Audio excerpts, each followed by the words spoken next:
You are now watching the Amazin Mets Pregame Show with your hosts, Rob and CP. Let's go Mets!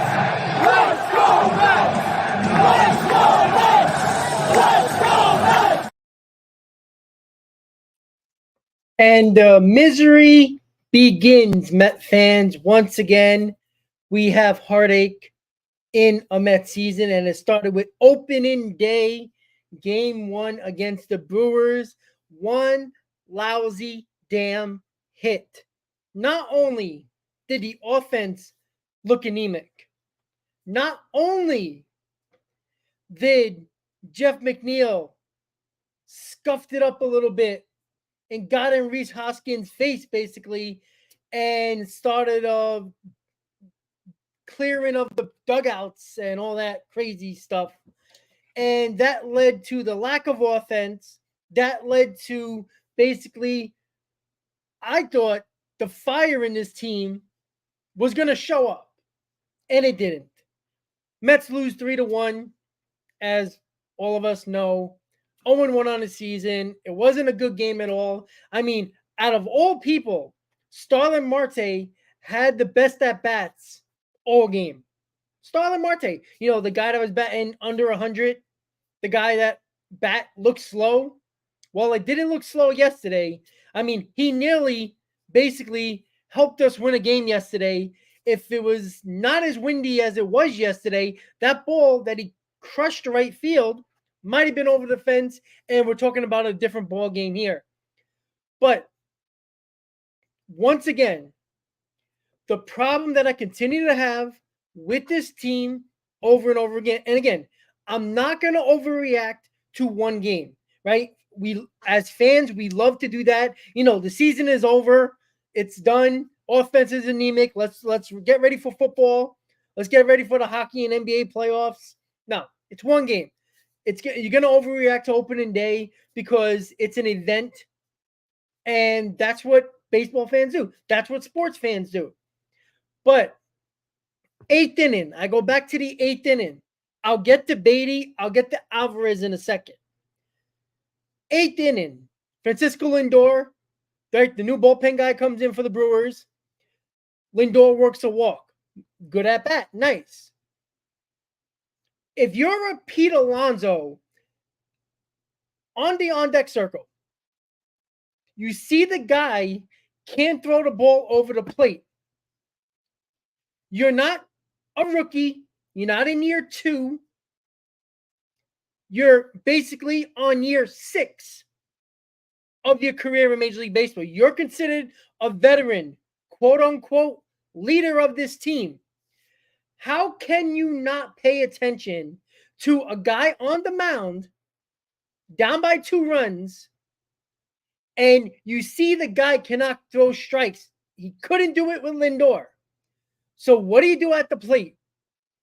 He swings at the first pitch. Why?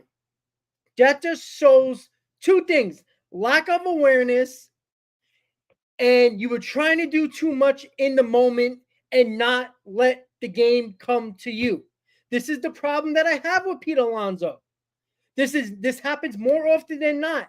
And I had a couple of people next to me that we were talking about the same thing. Well, like, wow, this guy's wild. Pete Alonso, you got to take a pitch. And you know what? Not just killing Pete Alonso, but the same thing with Jeff McNeil right after Pete Alonso. We'll talk about the lineup for a second when we get to it. Jeff McNeil, same thing. Second pitch, pops it up. Like, I just don't understand it. This is baseball 101. You don't have to be a professional ball player. You don't even have to be a collegiate ball player. You can play freaking, over 40-year-old softball. You know, if the guy can't find the plate, let the guy work. Let the pressure is on the pitcher. You got the tie and run at the plate. Take some pitches. It just doesn't make sense. Like when Lindor got that walk, you heard the fans at Citi Field. If you were watching the game, that place erupted. And again, you see it time and time again, and it comes back to this core that I continue to complain about. They do this more often than not, and it confuses me. It makes no sense. And then it's directly on the players, but it's also on the coaches. I know you don't want to get into these batters' heads and these players' heads, but you know what? Take the guy to the side for a second. Be like, hey, listen, this guy's wild. Take some pitches. Like, why do you have signs given to your first base or third base, your first base coach or third base coach, if you're not going to use them? Put a take sign for Pete Alonso. I don't care if you're a rookie manager. Sometimes the game dictates the right way to play, and it's so stupid. It just makes you feel like you have little IQ for the game. And Joel, thank you for putting that out, because you just read my mind. That's the problem that I continue to have. And again, it's not that it was opening that, it's only game one. It's not going crazy on that aspect, but it's just simple things that you continue to see from a team or certain players year after year after year. And that's one thing. You have Francisco Alvarez, who was trying to hit 600-foot home runs like he was in batting practice. Instead of his last at-bat, where he slowed his swing down a little bit, he hit the ball hard. What are you going to do? The guy caught it. You can't do nothing about that. Tippy cap, go back in the dugout. But the majority of his at-bats, swinging for the fences. Why? I understand you're amped up, but after your first at-bat, you gotta cool your jets a little bit. You gotta calm down. You gotta control your emotions. The best baseball players control their emotions in the biggest moments, in the biggest spots. Alvarez is just not there yet emotionally, right? I think he's gonna get there, but you seen it yesterday. He was way too amped up, and this goes back to the coaching staff. Like, where is this coaching staff taking somebody to the side? Where are the veteran leadership of this team? You know why I can't trust the veteran leadership of this team? Because they're doing the exact same baseball low IQ that I see rookies. I expect it from Francisco Alvarez. I even expect it from Brett Batty. But I don't expect it from Alonso's, Lindor's, Nimmo's, McNeil. That's the problem, right? I'm not going to kill Francisco Alvarez, because I can understand a young kid being amped up, wanting to hit a 500-foot shot. I get that. But that comes with the territory. But there is no excuse for your veterans, the core of this team, to have at-bats. Now, I'm not talking about being in slumps. There's no slump. It's game one. But you have to read the room. You have to understand the game. You have to have the IQ and just the understanding of what's going on. Like, there is no reason why. I can't even come up with a good excuse of why Pete Alonso swung at the first pitch. There's no need for it. I don't care if it was the biggest get me over fastball in baseball right over the plate. You got to let the guy throw a strike. It's just not only that, but maybe you can get, the pitcher a little bit weary of Lindor, maybe trying to steal a base, maybe trying to get him a little fidgety on the mound. You starting off the inning, Lindor, leadoff walk. Like, I just don't understand. I just don't get it. And then not only did this lineup take a lot of strikes down the middle, on top of that, and could we please put Brett Batty to bed, please? Please. Because he's doing now. He was fine defensively yesterday. But the same problems with the at-bats. He is overmatched by high-velocity fastballs. He can't catch up to high-velocity fastballs.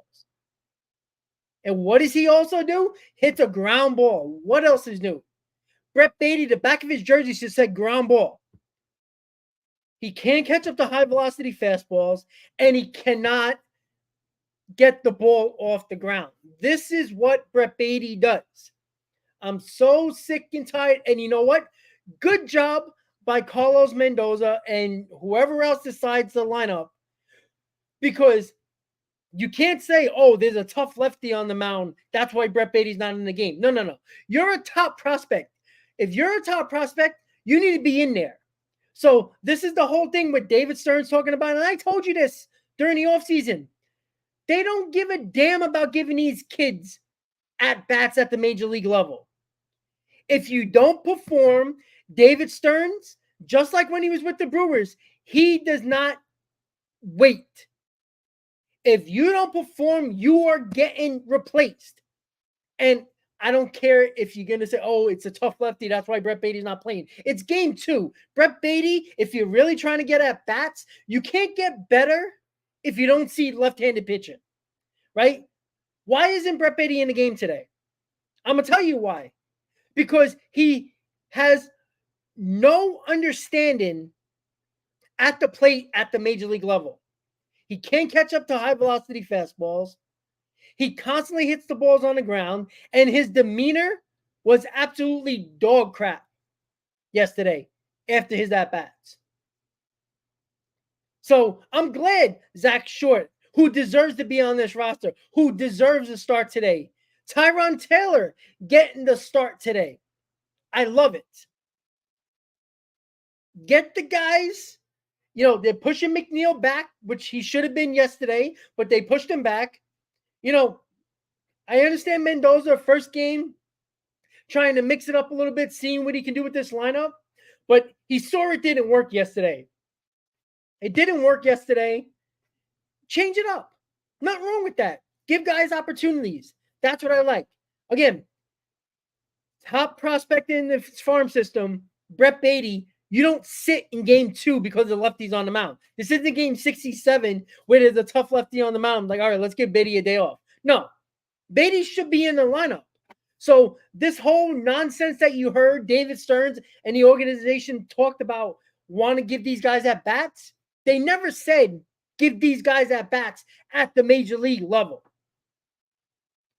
You can get them at bats at the minor league level. But there's been a lot of guys in baseball that are quadruple A players and just not major leaguers. Brett Batty could be one of those guys. It's possible. I'm not saying 100% guarantee, but he's shown, and you can't say, oh, you got to give him more at-bats. You got to give him more at-bats. He's had a full year of at-bats in total. I know with injuries and coming up late in the season in 2022, but he's had more than enough at-bats to show something. It's not that you're not putting up the numbers. I want to see you improve your at-bats. How about starting there? I just don't understand it. Like people, you keep on giving these guys give them a chance, give them a chance. No, because there's guys now that are available to replace you now. That's the difference. If Zach Short hits and looks good today, even if he goes 0 for 4, but puts together good at bats. The problem with Brett Batty yesterday is not that he didn't get a hit or he didn't hit the ball hard. The at bats were non-competitive. That's the problem. That's the problem that I'm having with Brett Batty. The at bats are not competitive, right? Even Alvarez, his at bats, even though he was swinging for defensive, they look competitive. He had a plan up there. Now, I didn't agree with the plan, trying to hit the ball 700 feet, but he went up there with a plan. When Brett Batty goes up there up to the plate, I don't think he has a plan. Like, does he think about, all right, I'm going to look for this pitch in my sweet spot. I'm going to look for this pitch in this spot. I don't think he goes up there with a plan. I just think he goes there, and I think my camera just went out. I apologize. Give me 1 second. I think I just knocked out my camera. Hold on 1 second, guys. All right, I apologize. I got to use my laptop camera. All right, sorry about that, guys. So that's the problem, is that the non-competitive at-bats from Brett Batty is the frustrating part. Look, you're not always going to get a hit, right? You fail more than you succeed in baseball, especially offensively. We all know that. But the non-competitive at-bats is the problem with Brett Batty. At least Alvarez had competitive at-bats, fouled off a couple of pitches, worked counts a little bit. Yeah, he struck out. He didn't do anything, on the box score, but he had some type of competitive at-bat. I just don't get it with Brett Batty. And I'm sick and tired of giving these guys opportunities. You're giving these guys the job. You gave Brett Batty the job basically by default. We all know if Ronnie Mauricio was healthy, Brett Batty would be in the minors right now. Like, we all know that. So Brett Batty gets the job by default because Vientos can't get out of his own way. Vientos lost the third base job, lost the DH job, and couldn't even get a bench roll.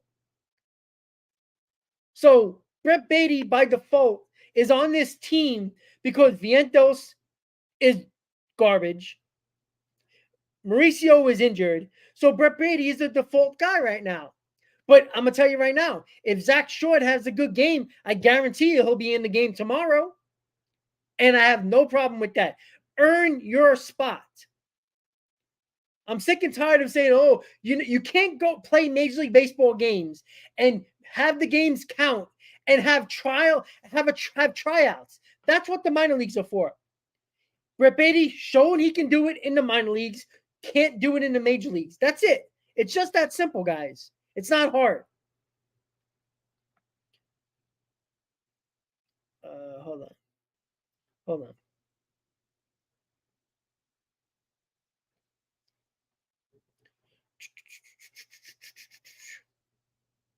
Yeah, committee, I was just going to bring that up.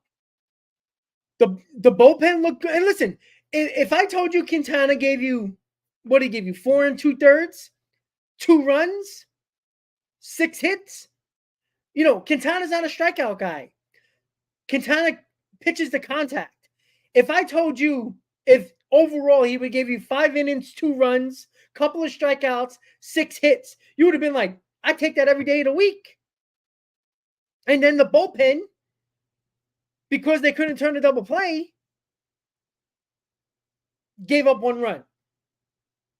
But Drew Smith looked good in and in a third. Lopez looked good, right? And Tonkin looked really good. So the pitching was fine.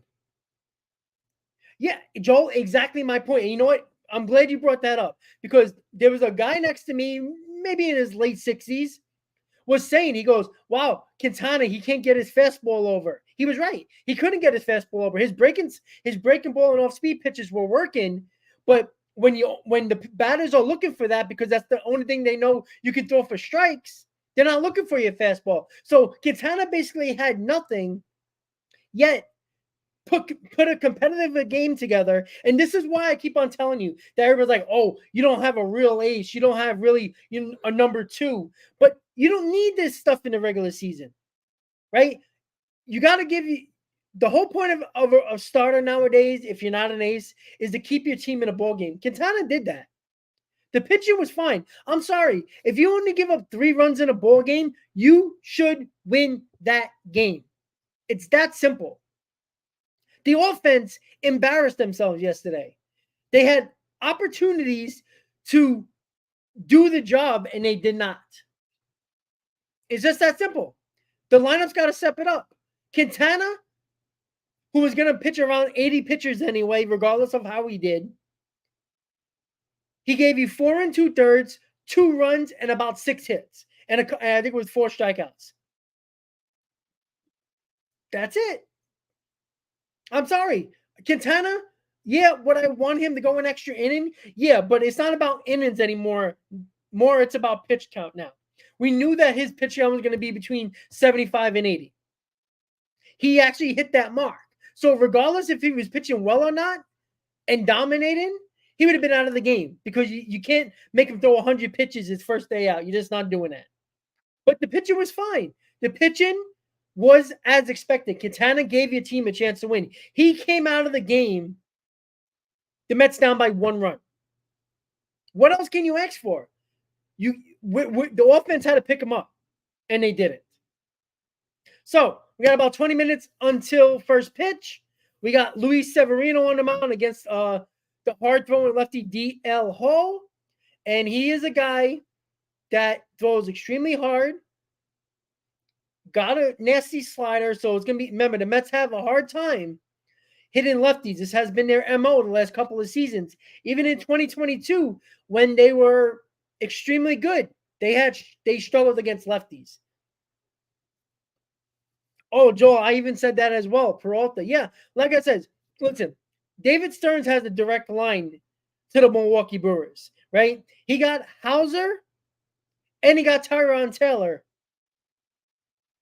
where it could have, that's 2 guys that are a part of the Brewers roster, usually, and now they're on the Mets roster. So, like I said, let's get to that point, but, we got about 85 games until that mark, until we get to that point. Yeah, well, Oswald Peraza, no. I'm not, and the Yankees aren't getting rid of him yet. Trust me. All right, so I'm just looking at that. All right, guys, so let's go over the lineup for today. And I do like this lineup so much more than yesterday's opening day lineup. Now, I understand, and I keep on looking up at my other camera. I'm trying to look up at my laptop camera because I knocked out my since I got a little animated there, my hand kind of knocked out the wire. But that's all right. Passion. So it wasn't the names yesterday that were in the opening day lineup. I was fine with all the names. It was the positioning of the guys in the lineup that I did not like. Now, regardless, it looked like it didn't matter anyway because everybody looked clueless besides Marte. Again, everybody was concerned about Marte, right? Me and Chris talked about being an X factor. Who was Marte? And Marte put the best at-bats together all game through the entire lineup. And just so you know, guys, I am solo today because Chris is at the game. I had something come up last minute, so I couldn't go to the game. So I just told, Chris was like, let's let him enjoy the game. He hasn't been there in a long time, so let him enjoy the game. He's going to be driving back to his home tomorrow, so I'm going to be solo again tomorrow for the finale of the series. So make sure you tune in tomorrow and keep on tuning in today for the pregame with just me right now. So let's look at the Mets lineup. Brandon Nimmo leading off, playing left field. Francisco Lindor batting second, playing shortstop. Pete Alonso batting third, playing first base. Tyrone Taylor playing right field and cleaning up. Starlin Marte DH and batting fifth. Jeff McNeil batting sixth, playing second base. Francisco Alvarez catching and batting seventh. Zach Short getting the start at third base, batting eighth. And Harrison Bader playing center field, batting ninth. And I want to give myself credit because I usually have typos and the lineup is spelled correctly, if I'm not mistaken. So I'm proud of myself there, finally. Like yesterday, I was a few IPAs in and I was just pumped. So, and I had to get the lineup quick because it they released it 5 minutes before we went live. So, hey, what are you going to do? It is what it is. And it's live. So, what are you going to do? I'm just looking. And oh, by the way, how bad did the Phillies look yesterday? Their bullpen, garbage. Their offense, not that good. So, yeah. Zach Wheeler was fine, which I expected. But again, we're worrying about the teams, right? The Braves can go 162-2-0. I don't really care because I don't think we're not winning the division. They are. So, them beating the Phillies, look at all the teams that the Mets are trying to, are in the middle of that pack. A lot of the teams lost. So, it's not too concerning when you look at it as of yet because the Phillies look bad. The Marlins lost their first game. Nationals lost. The Braves are the only team that won in the National League East for their first game. So, oh yeah, absolutely, Joel. Like I got upset. Like I said, I was pumped yesterday, and I was drinking a couple of beers. Ready for the tailgate and all that. So, like I said, the lineup came up out of nowhere 5 minutes before I went live. So I was trying to put it together in my car, in the parking lot, trying to set it up so we actually had a lineup on the screen. So Luis Severino today, there's a lot being talked about with Luis Severino when it comes to one, he got through spring training healthy. That's already a good sign. Now, his stuff is there. If his mental aspect of the game is harnessed, I think he's going to be fine. And that's the important thing that we have to understand with Luis Severino, right? There's a lot of things that can go wrong with Luis Severino. Take away the injury part, right? He's got to repeat his mechanics, and he can't get flustered on the mound mentally. Now, I think a change of scenery, being on the other side of another borough, I think the Yankees kind of messed him up. We'll see. Again, he can go throw 2 innings, give up 6 runs, right? And I do think that, let me just push this back a little bit because I'm looking at the wrong camera again. All right. So what we're looking at here with Luis Severino, again, he's probably going to throw between 80 and 85 pitches. Not much more than that. Regardless, he can be pitching a no-hitter. Perfect game. He's coming out of the game, right? Luis Severino is too important to this rotation to worry about a no-hitter perfect game, right? Pitch 5-6 innings, 80, 85 pitches, perfectly fine. That's where we are. And exactly, Joel, right? The tipping pitches, I think the Mets worked on him. But again, when he gets frustrated, when he gets flustered and he's not thinking straight and he kind of gets off his game, that's where you start to worry a little bit when it comes to Luis Severino. But we'll see. Again, this could be a whole new Luis Severino. So we'll see how that goes. So we'll see how that goes right there when it comes to Luis Severino. So again, with the Mets lineup, I like it. A little different. Guys who didn't perform, like Brett Batty, who probably had the least competitive at-bats in the lineup, is out of the lineup. I like the fact that they're making a change based on performance. That's important, right? You're not taking Alonso out of the lineup for, anybody, Lindor and Nimmo, even McNeil for this point at this point. But you have to remember when the organization, Cohen, Stearns, etc., says we want to give the kids the at-bats. Again, he never said give the at-bats at the major league level. Because you can't tell me Brett Batty is sitting down in game 2 for a tough lefty on the mound. Now, that's probably part of it. But if you want to give a young kid at-bats at the major league level and you're serious about that, he's playing today. Because he had terrible at-bats yesterday, non-competitive at-bats, his ass is not in the line. And how about that, right? Luisano Acuna and Gilbert go back-to-back in their first games at Syracuse. Lovely. Love it. I'll tell you right now. McNeil better show his ass up.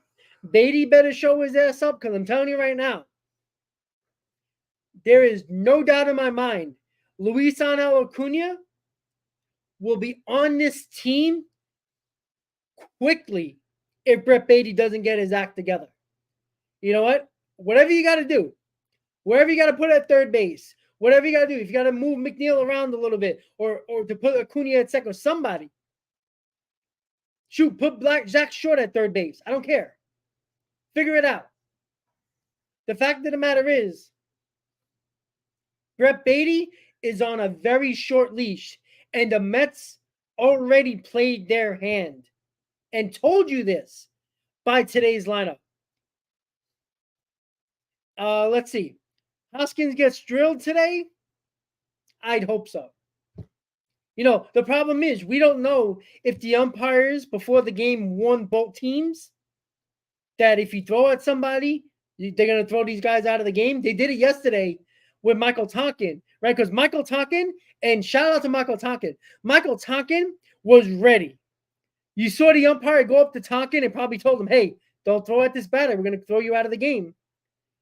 And Michael Tonkin, being a guy like, all right, I can't get thrown out of this game and use another bullpen arm, right? But Tonkin, you saw he was amped up after that whole, dugout, clearing out of the dugouts and everybody coming onto the field. Tonkin was ready. So, unfortunately, it didn't happen yesterday. But Rhys Hoskins is batting fifth today. We'll see. Again, it'd be nice if the Mets can get a 1-2-3 in the top of the first and score some damn runs in the bottom of the first. And let's get it rolling. Like, let's get it together. All right, guys. So, Luis Severino's on the mound. DL Hall is for the Brewers. Mets lineup one more time before we call it a pregame show. Brandon Nimmo leading off, playing left field. Francisco Lindor batting second, playing shortstop. Pete Alonso playing first base, batting third. Tyron Taylor playing right field, batting fourth. Starlin Marte DH and batting fifth. Jeff McNeil batting sixth, playing second base. Francisco Alvarez catching, batting seventh. Zach Short batting eighth, playing third. And Harrison Bader playing center field, batting ninth. So, game two, Mets lost the first game 3-1. One hit. That was a Starlin Marte home run in game one. Let's see what the Mets have in store for us today offensively. I want to see better at-bats. You got to get the feel for the game there. You got to understand what's going on with the pitcher that you're facing. The guy couldn't throw strikes, and he swung at the first pitch when you come up. Doesn't make no sense. So, once again, guys, game two, couple of minutes away. Severino, Hall on the mound. This is the game right here, guys. Let's get to the rubber game, right? Win the game today. Go into tomorrow trying to win a series before we face the Tigers 4-3 at home before we go on a road trip. So, once again, guys, thank you for tuning into the Amazin Mets pregame show.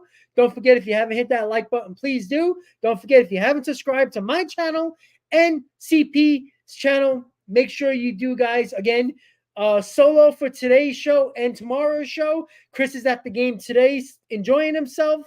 And then tomorrow he'll be driving back home. So it'll be me and you guys solo today and tomorrow for the pregame show. So let's go Mets. Let's see if the Mets do go after Hoskins and see if they can get that W. With that said, have a good day. Let's go Mets. I'll see you next time, guys. Game two, just about to start. Have a good day, guys.